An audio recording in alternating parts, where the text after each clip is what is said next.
Babes, there are a few things that hurt my soul so much as a little thing called victim blaming. Victim blaming has all kinds of applications. The mentality is that by engaging in certain behaviors, they ask for it to happen. Common blameworthy offenses include going out at night, taking nude photos, wearing tight clothing, short skirts, being promiscuous, getting drunk. Notice anything about that list? Yeah, all those things that people claim are asking for it are actually rights and freedoms that every human being is entitled to. This is how bizarre victim blaming sounds to me. Your identity was stolen? Why were you using a credit card? If you had used cash, this never would have happened. They punched you in the face?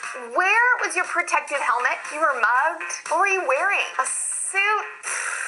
Everyone's trying to make money. You don't have to flaunt the fact that you have some. It's basically asking them to steal from you. Okay.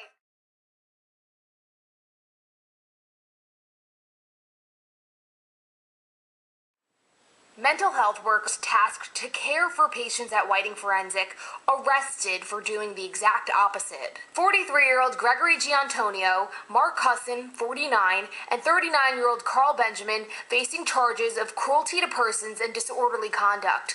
The three men accused of patient abuse among 31 placed on leave earlier this year. The abuse caught on hospital cameras. A more than 100-page report by the Department of Health and Human Services reveals 40 staff members were identified in the video log as being abusive or witnessing abuse and failing to report it. Why did it take a whistleblower to have you watch the tapes? After that person came forward, Dr. Karen Kangas was called to watch surveillance video from the maximum security mental health wing of Connecticut Valley Hospital.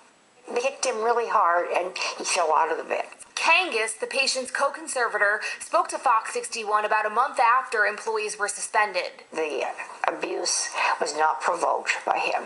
He was sleeping, and they were kicking him when he was asleep. The mistreatment detailed in the report includes physical abuse, mental abuse, sexual abuse, neglect, and exploitation. According to the report, staff threw food at and poured water on the patient. They put a dirty diaper on his head, and all the other patients did see that. The report reveals the patient was kicked and bullied.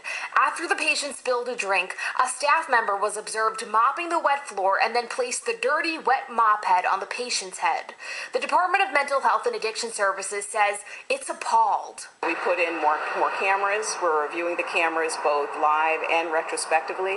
Just some of the steps DMAS says is being taken to assure this doesn't happen again. You know, a number of individuals are out, so we've hired more staff to be able to provide quality care.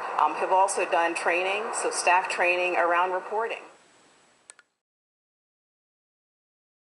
Kangas says the patient at Whiting since 1995, after being found not guilty by reason of insanity in the death of his father, is one of its most difficult patients. What are you even saying right now? They kicked him really hard and he fell out of the bed.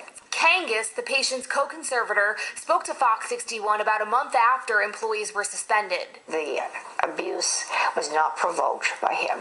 He was sleeping, and they were kicking him when he was asleep. The mistreatment detailed in the report includes physical abuse, mental abuse, sexual abuse, neglect, and exploitation. According to the report, staff threw food at and poured water on the patient. They put a dirty diaper on his head, and all the other patients did see that. The report reveals the patient was kicked and bullied. After the patient spilled a drink, a staff member was observed mopping the wet floor and then placed the dirty, wet mop head on the patient's head.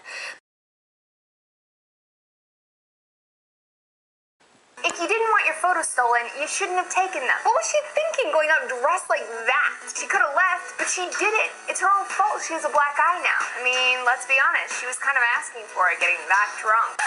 Whoa! Hold up just a hot minute. What? Physically combative, verbally abusive, and prone to long stretches of sleeplessness. What are you even saying right now? The abuse was not provoked by him. He was sleeping, and they were kicking him when he was asleep. We understand that this patient had been complaining about this for well over a decade before the incidents in March. Are you aware of that? You know what, again, because it's an ongoing investigation, I'm not able to speak about the details of the investigation or individuals within our care. What are you even saying right now? Okay, enough bad acting. Do you get my drift? The problem with blaming the victim is that it's the predator that caused the crime, not the victim or their clothing or their pictures. Fun fact, actually, it's not that fun. Crimes happen when perpetrators choose to violate someone. Rape, sexual assault, theft, harassment, non-consensual distribution of sexual photos. Those are all decisions that someone made to violate another person. I just wanted to say to all my babes out there, if you were assaulted, it was absolutely not your fault. If you were raped, it was not your fault. There was nothing that you did to invite that. If you had photos stolen, photos of you distributed, it wasn't your fault. You have a right to be sexual with your partner in ways that you consent to, and no more than that. If you were harassed by someone, it's not your fault. If you were abused by someone, it's not your fault. You have a right to safety and respect no matter what. Every time I see someone blame the victim, it just eats me up inside. You deserve so much better. Thanks for watching.